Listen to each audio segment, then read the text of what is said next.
Hello అండి, నేను అరుణానందగిరి. ఇక చూడండి, తెల్లవారింది. డోర్ ఓపెన్ చేసేసరికి ఇట్లా ఉంది సీను. అయ్యో, డోర్ తీసేవరకు వచ్చినాయి. కొరకలే, అది ఇట్లా జరిగే వరకు అడ్డాయి. కానీ ఎన్ని వచ్చినాయి చూడు.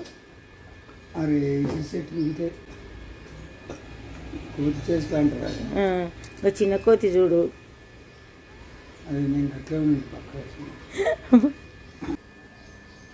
అవి చూడండి, కోతులు అల్లరి ఇంకా జరుగుతూనే ఉంది.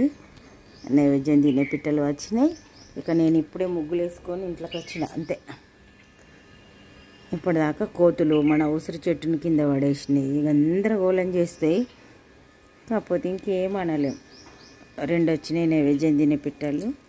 పైన ఒకటి ఉన్నట్టుంది, అటు వెళ్ళిపోయి ఇక్కడ ఉంది. ఇప్పుడైతే పూలు తెంపుకొని వెళ్ళి పూజ చేసుకుందాం మరి. ఇక ఇప్పుడైతే నిత్య పూజ అయింది. ఈరోజు వసంత పంచమి కాబట్టి సరస్వతి అమ్మవారి పూజ చేద్దాం. వరదరం విష్ణుం శశివర్ణం చతుర్భుజం ప్రసన్నవదనం ధ్యాయేత్ సర్వవిఘ్నోపశాంతయే. అగజానన పద్మార్గం గజానన మహర్నిశం అనేకదం భక్తానాం ఏకదంతముపాస్మహే.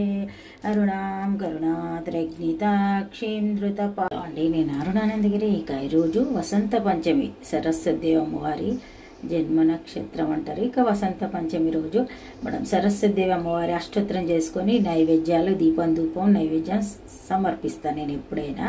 ఇక ఈరోజు కూడా అంతే, 2 సార్లు, సంవత్సరంలో 2 సార్లు. అంటే మనం ఈరోజేమో వసంత పంచమి సందర్భంగా సరస్వతి అమ్మవారిని పూజించుకుంటాం. ఇక నవరాత్రులలో కూడా సరస్వతి అమ్మవారి మూల నక్షత్రం రోజు కూడా నేను ప్రత్యేక పూజ చేసుకుంటా. ఇక ఎప్పటి నుండో దాదాపుగా 20 years అవుతుంది కావచ్చు. నవరాత్రులు స్టార్ట్ చేసినప్పటి నుండి కూడా ఇట్లా చేస్తాం. ఇంకా ఈరోజు మరి మనం ఇప్పుడు అన్నీ సమర్పించుకొని అమ్మవారికి అష్టోత్తరం చేసి ఇక దీపం ధూపం నైవేద్యం తాంబూలం ఇట్లా సింపుల్ పూజా విధానం. ఇప్పుడు అష్టోత్తరం చేస్తా.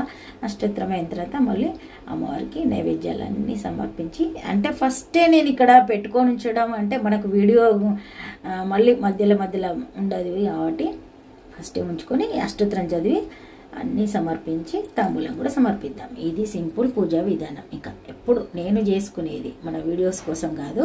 అట్లా ఈ సరస్వతి వ్రతకల్పం 6 వ్రతాలు అనే బుక్లో ఈ అమ్మవారి సరస్వతి అమ్మవారి అష్టోత్తరాలు కూడా ఉంటాయి. ఇలా చూసి చేసుకొని దీపం ధూపం నైవేద్యం సమర్పిద్దాం. స్తోత్రం ఇలా చూడండి, ఇక్కడ నుండి కుంకుమతోటి చేద్దాం. ఇక మన ఇష్టం, పుష్పాలతోటి కూడా చేసుకోవచ్చు, కుంకుమతోటి చేయొచ్చు, ఎట్లా ఒప్పుకుంటే అట్లా. ఇక నేను బుక్ చదువుకుంటూ మళ్ళీ చేయడం మీకు చూపించడం వీలు కాదు, నేను చేస్తూ ఉంటా అంతే. ఓం సరస్వత్యే నమః. ఓం శ్రీ సరస్వతీదేవి అష్టోత్తర శతనామ పూజాం సమర్పయామి. అష్టోత్తరం అయింది కాబట్టి ఇప్పుడు ధూపం దీపం నైవేద్యం తాంబూలం అన్నీ సమర్పిద్దాం. ఇక ధూపం వెలిగిద్దాం, ధూపం సమర్పిద్దాం. ధూపం సమర్పించి ఇక్కడ ధూపంది ఇది పెట్టి ఇట్లా పెడదాం. ఇక దీపం దర్శయామి అంటే దీపాలు ఉన్నాయి కదా, అమ్మవారికి చూయించి ఇక నైవేద్యం సమర్పిద్దాం.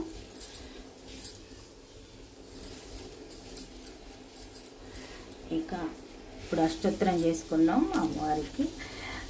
తర్వాత నైవేద్యం ధూపం దీపం నైవేద్యం తాంబూలం అన్నీ కూడా సమర్పించడం. ఒక మంగళహారతి పాట పాడుకుంటే మన పూజ సంపూర్ణమవుతుంది.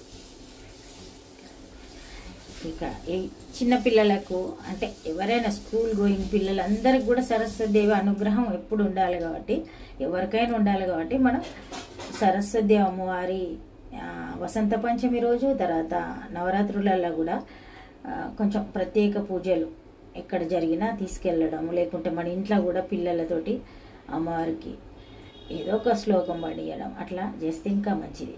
ఇక ఇట్లా ఇప్పుడు నాకు వచ్చిన పాట ఏదో ఒకటి వాడుకొని నేను పూజ సంపూర్ణం చేస్తాను.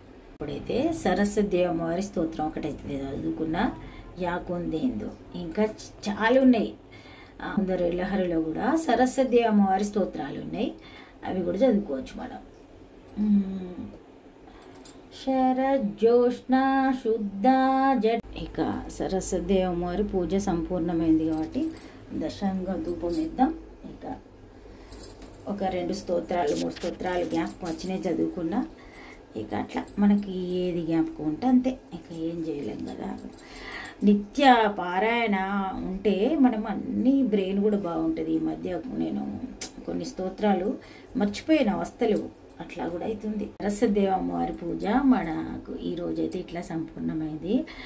ఇక పిల్లలకి ఎప్పుడు విద్య అవసరమే కాబట్టి పిల్లలతోటి ఏదో ఒక చిన్న స్తోత్రం ఏదో ఒకటి నిత్యవార సరస్వతి స్తోత్రం. నేనైతే మా పిల్లలు యాకుందేందు వాడేటోళ్ళు, సరస్వతి నమస్తుభ్యం అది కూడా ఈజీగానే ఉంటుంది కాబట్టి అది కూడా వాడేటోళ్ళు. ఇక ఏ స్తోత్రాలు వాడకుండా వినాయకుంది, సరస్వతి దేవిది, లక్ష్మీదేవిది ఈ 3 స్తోత్రాలు వాడి వాళ్ళు ఏదో ఒకటి నైవేద్యం ఇస్తే అది పెట్టి వచ్చేటోళ్ళు. స్కూలింగ్ అయ్యేదాకా కూడా ఇట్లానే పండగలప్పుడు వాళ్ళు స్నానం చేసిన తర్వాత చదివేటోళ్ళు. ఇక అట్లా మనం పూజ చేయడం పెద్దోళ్ళ పని అని అస్సలు అనుకోవద్దు. పిల్లలకైనా ఎవరికైనా జ్ఞానం ఎప్పటికీ నిరంతరం కొనసాగుతుండాలంటే మనకు సరస్వతి అమ్మవారి అనుగ్రహం ఉండాలి.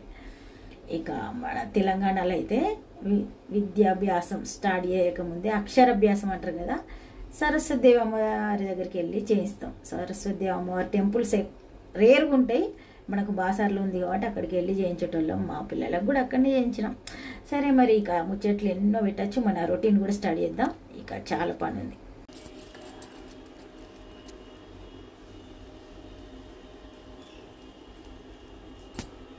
పూర్ణమైంది కాబట్టి ఇక ఇప్పుడు బయటకు వెళ్ళి ఇంకా చాలా పనులనే చేద్దాం. పూజా రూమ్లో పూజ అయిన తర్వాత సూర్యునికి ఆర్ఘ్యం ఇచ్చిన తర్వాత ఇక్కడ మన తులసమ్మ దగ్గర దీపారాధన చేస్తున్నా. ఇక ప్రత్యేకమైన రోజులలో కంపల్సరీ చేసుకుంటే ఇక్కడ మనకు తులసమ్మ ఉంది. చిన్ని కృష్ణునికి కూడా బొట్టు పెట్టినాం, పుష్పాలు సమర్పించినాం. ఎండు ఉంది మీకు సరిగ్గా అనిపిస్తలేదు. మన హిందువులు ఎవరికైనా ఇంటి ముందు తులసమ్మ ఉండాలి అని మన శాస్త్రాలు చెప్పినాయి. తులసమ్మ ఇంటి ముందు ఉందంటేనే మన పద్ధతి ఎట్లుందో అర్థమవుతుంది. ఇక ఇప్పుడు నైవేద్యం సమర్పిద్దాం. కూడా సమర్పించినాం. ఇక అంటే పొద్దున్నే నీళ్ళు బాగా పట్టిన కదా, ఇప్పుడు ఇక కొన్ని పోస్తా అంటే నామాలు విష్ణుమూర్తి నామాలు చదువుకొని నీరు సమర్పిద్దాం. నీరు ఎండ అంటారు కదా, అట్లా ఉంది ఎండ కొంచెం. ఇక పూజ అయిన తర్వాత పూజ రూమ్లో పూజ అయిన తర్వాతనే నేను ఎప్పుడు ఇక్కడ ఉసిరి చెట్టు దగ్గర దీపారాధన చేస్తా. ఓన్లీ కార్తీక మాసంలో మాత్రం నక్షత్రం అంటే తెల్లవారక ముందే చేస్తాం మబ్బుతోటి. ఇక ఇది మరి ఇక్కడ పూజ విధానం. వాటర్ సమర్పిద్దాం. విష్ణుమూర్తి నామాలు చదువుకొని నీరు సమర్పిద్దాం. 11 నామాలు కూడా చదవచ్చు, మనకు వీలు లేదంటే 3 చదివినా చాలు. అట్లా పొద్దున్నే ఈరోజు కోతులు వచ్చినాయి, మన ఉసిరి చెట్టు మొత్తం కింద పడేసినాయి. ఇక దీనికి ఒకటి సపోర్ట్ ఉంటుందని ఇది పెట్టిన కదా, దాని మీదకి ఎక్కి దుంకినాయి. ఇక అట్లా అయింది. ఇక సరే మళ్ళీ అన్నీ సర్దుకున్నా. ఇది మరి మన పూజ విధానం. ఇప్పటికీ పూజా కార్యక్రమాలు సంపూర్ణమైనట్టే. ఇప్పుడు ఇక టీ తాగుతా. ఇప్పుడు నైవేద్యం 2 గద్దెల మీద పెడితే ఇక పక్షులు వచ్చి తింటాయి. ఈరోజు మరి మన వంకాయ కర్రీ చేస్తున్నా. ఇక ఈరోజు వసంత పంచమి, పూజ అయ్యేసరికి కొంచెం లేట్ అయింది. ఇక బ్రేక్ఫాస్ట్ అయితే నేను టీ తాగిన, అంటే ఇంకా బ్రేక్ఫాస్ట్ ఏం చేయాలి ఈరోజు.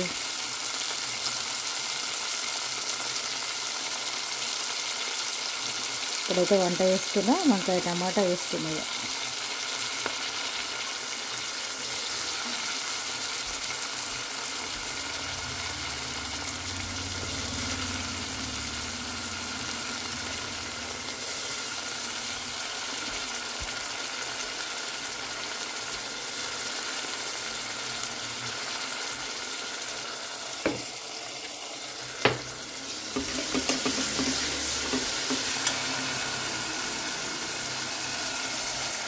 అల్లం వెల్లుల్లి పేస్ట్ వేద్దాం. చూడండి, అల్లం వెల్లుల్లి పేస్ట్. వంకాయ కూడా వేసుకోవచ్చు, కాకపోతే ఈరోజు 2 టమాటాలు కూడా వేద్దాం అనుకుంటున్నా. ఇక చూడండి, వంకాయలలో ఉప్పు, కారం, పసుపు, ఇక కొద్దిగా ఆయిల్ కూడా కలుపుకోవచ్చు. అట్లా ఇది పాతకాల స్టైల్ అని చేస్తున్నా వంకాయ కర్రీ.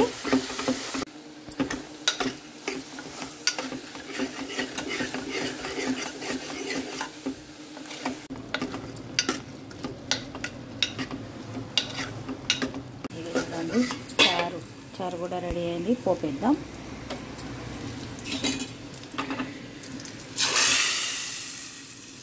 అంతే, వంకాయ తర్వాత చారు అన్నం. ఇక చూడండి రైస్ రెడీ అయింది, వంకాయ కర్రీ రెడీ అయింది, చారు తర్వాత ఇక పెరుగు.